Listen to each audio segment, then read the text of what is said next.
আসসালামু আলাইকুম ভিউয়ার, সবাই কেমন আছেন? আশা করি সবাই ভালো আছেন। আমি আলহামদুলিল্লাহ ভালো আছি। আজকের যে ফোনটি পাঠিয়েছেন এটি হচ্ছে পাবনা থেকে মৃদুল ভাই পাঠিয়েছেন। আর উনি রেগুলারই আমার ভিডিও দেখতেন, সাবস্ক্রাইবার। তো উনি আসলে ওনার নিজের ফোনটি হঠাৎ ডেড হয়ে যায়, সেজন্য পাঠিয়েছেন। আর ওনার রিকোয়েস্ট ছিল যে ওনার ফোনের যে কাজ করব তখন যেন ভিডিওটি করি এবং কি আপলোড করি। তো তাই আজকের ভিডিওটি নিয়ে আসলাম। তো আজকের ভিডিওতে আমি কিছু বিষয় শেয়ার করব। দেখুন, আমরা যারা মোবাইল রিপেয়ার করে থাকি বা রিপেয়ারের সাথে যারা এই পেশায় যারা যুক্ত রয়েছি তারা জানি যে মোবাইলগুলো রিপেয়ার করার পরে শতকরা দেখা যায় 90-95% ফোন কিন্তু আমরা খুব ভালোভাবে রিপেয়ার করে বলতে পারি যে এই ফোনটি আসলে কতটা ভালো চলবে। কিছু কিছু ফোন রয়েছে যেগুলো হয়তো ফোনগুলো ড্যামেজ, আছাড় পড়া বা পানিতে পড়া বা বিভিন্ন ধরনের ফিজিক্যাল ড্যামেজ থাকে, যে ড্যামেজগুলো দেখে আমরা বুঝতে পারি যে এই ফোনগুলো কিন্তু ভালো চলবে না। তো যা হোক, আজকের এই ফোনটির ব্যাটারিতে চার্জ একটু ডাউন হয়েছে এবং কি পাওয়ার সাপ্লাই রিডিং রয়েছে 15 থেকে 16 এরকম রিডিং আছে। তো এই ধরনের প্রবলেমের জন্য আমরা যে কাজটি করি সেটি হচ্ছে যে সিপিইউ রিবোলিং করে প্রবলেমটি সলভ হবে, এই বিষয়টি আপনাদের সকলেরই জানা। আর এই কাজটি আসলে সবাই জানে, বাট এই কাজটি করতে গিয়ে কিন্তু অনেক আনসাকসেস হয়। এই প্রবলেমটি কেন হয়?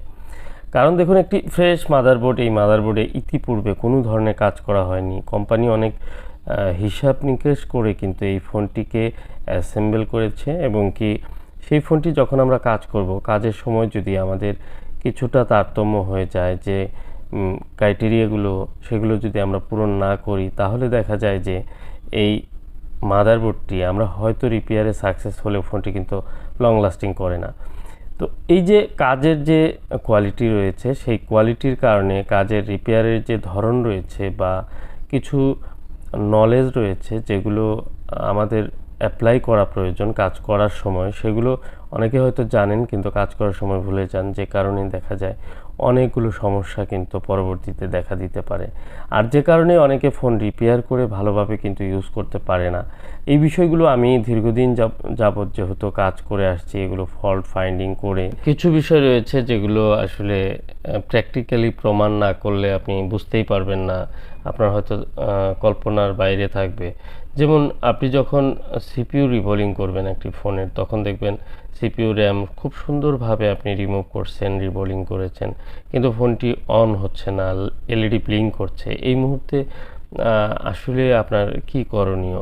এই মুহূর্তে কিন্তু আপনার যে ইউএফএস আইসিটি রয়েছে, সেই ইউএফএস আইসিটি চেক করা প্রয়োজন হতে পারে। কারণ আমি খুব রিসেন্টলি অনেকগুলো এরকম পেয়েছি যে ইউএফএস আইসির পার্টিশনে প্রবলেম হয়ে যাচ্ছে, হিট খেয়ে নষ্ট হয়ে যাচ্ছে। সেগুলো আবার রিপেয়ার করে অনেক সময় কিছু কিছু ফোন অন হচ্ছে। বাট এই যে কাজটি, এই কাজটি কেন হচ্ছে? একটি ইউএফএসের কেন প্রবলেম হবে? আপনার যে কাজ, এই কাজটি করার সময় আপনাকে এই বিষয়টি মাথায় রাখতে হবে। আপনারা হয়তো দেখেছেন শত শত কাজ করেছি বা শতাধিক ভিডিও রয়েছে ইউটিউবে, যেগুলো পোকো X3 Pro সিপিইউ রিবোলিং করেছি, শুধুমাত্র র্যাম সিপিইউ রিভলভ করে ফোনগুলো অন হয়ে যাচ্ছে, অন্য কোথাও হাত দিতে হচ্ছে না, বিশেষ করে ইনটেক ফোনগুলোর ক্ষেত্রে। তাহলে এই কাজগুলো আপনি কেন করতে গিয়ে আপনার ইউএফএস বা চার্জিং আইসি অন্য জায়গায় প্রবলেম হবে? এই জায়গাটিতে আপনারা একটু যত্নশীল হন। তো এই জায়গাটিতে আপনাদের মনে রাখতে হবে যে আমি যে কাজটুকু করছি সেটুকু যেন সম্পূর্ণ থাকে। যেমন এই যে ক্যাপাসিটরটি উঠে গেল, সঙ্গে সঙ্গে এটি আগে লাগিয়ে নিতে হবে, আপনি ভুলে গেলে চলবে না। অনেক সময় দেখা যায় আশেপাশে কোনো রেজিস্টর মিসিং হয়ে যাচ্ছে, কোনো লাইনার বা ফিউজ বা ক্যাপাসিটর যেটাই হোক মিসিং হয়ে যাচ্ছে। সেগুলো মিসিং হয়ে যাওয়ার ফলে আপনার ফোনের সেই বিষয়টি আপনাকে অবশ্যই নলেজে রাখতে হবে যে এই জায়গাটিতে প্রবলেম হয়েছে, এটি আগে রিকভার করে তারপরে বাকি কাজগুলো করতে হবে।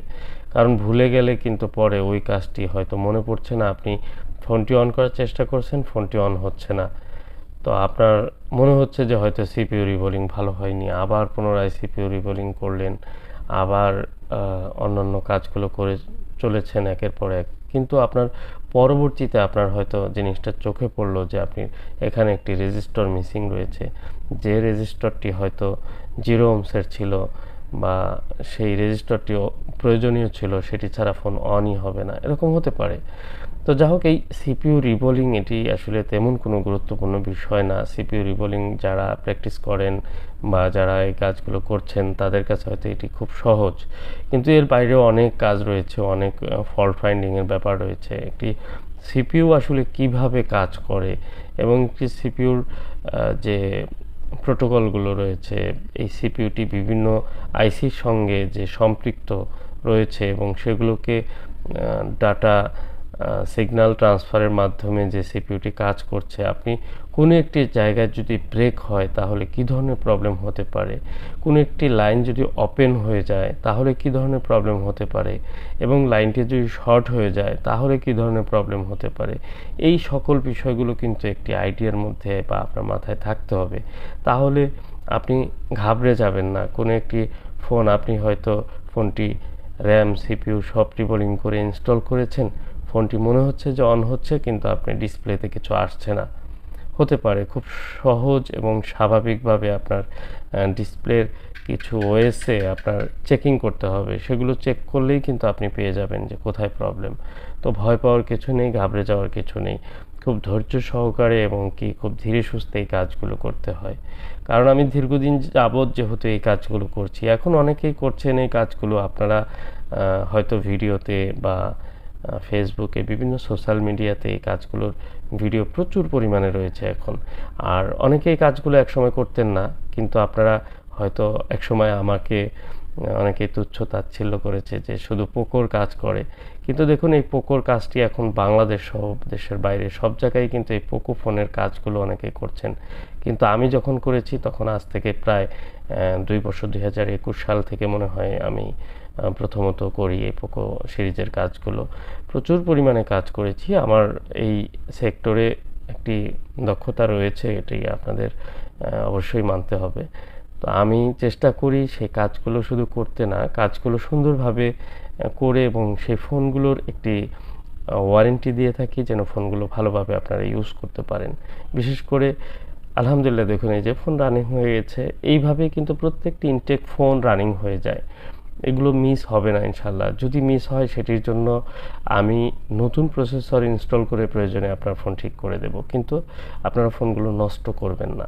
আপনারা সঠিক জায়গায় দেখিয়ে, আমাকেই দেখাতে হবে এমন বিষয় না, সঠিক জায়গায় দেখিয়ে ফোনটি রিপেয়ার করবেন।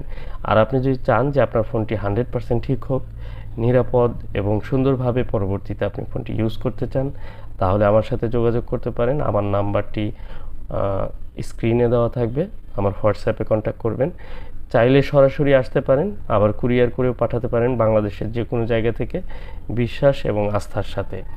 আপনারা আমার যে ইউটিউবের কমেন্টগুলো রয়েছে বা ভিডিওগুলো রয়েছে সেগুলো দেখে আপনারা মূল্যায়ন করতে পারেন যে আসলে কী ধরনের কাজ হচ্ছে এবং কি কাজের সার্ভিসগুলো কেমন তারা পাচ্ছেন। আমি চেষ্টা করব আমার তরফ থেকে সর্বোচ্চ আপনাদেরকে সুন্দরভাবে কাজ করে দিতে, এবং সেটির সার্ভিসটি সুন্দরভাবে পাবেন এটি আশা করি। খুব অল্প সময়ে এবং রিজনেবল প্রাইসের মধ্যেই কিন্তু এই ফোনগুলো রিপেয়ার করা পসিবল। তো আজকের ফোনটি রিপেয়ার হয়ে গেল, পাবনা থেকে উনি পাঠিয়েছিলেন, ওনার প্যাটার্ন লকটিও অলরেডি দিয়েছেন। তো ভিডিওটি যদি আপনাদের ভালো লাগে, ভিডিওটি লাইক করার জন্য অবশ্যই অনুরোধ থাকবে, এবং সেই সাথে চ্যানেলটি সাবস্ক্রাইব এবং কি যারা ফ্রেন্ড সার্কেল রয়েছে তাদের সঙ্গে শেয়ার করে রাখবেন। শেয়ার করে রাখলে একটি জিনিস হবে কি, আপনার অজান্তেই অনেকের হেল্প হবে, কারণ অনেকেই এই প্রবলেমগুলো ফেস করেন। আসসালামু আলাইকুম।